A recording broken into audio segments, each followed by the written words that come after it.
This evening, the Broome County MLK Commission hosted a ceremony at Salvation Temple Church in Johnson City to honor the memory of Dr. Martin Luther King Jr.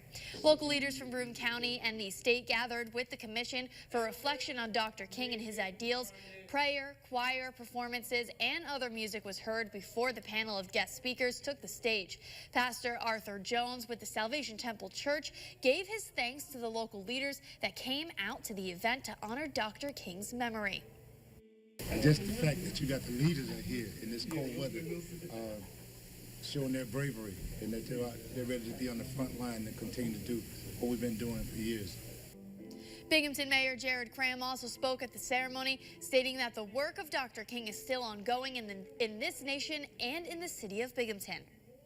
As we honor Dr. King's legacy tonight, it's also a moment to reflect on the work that still lies ahead in our community. Because the struggle for justice, the struggle for equality, the struggle for opportunity is still alive in this city.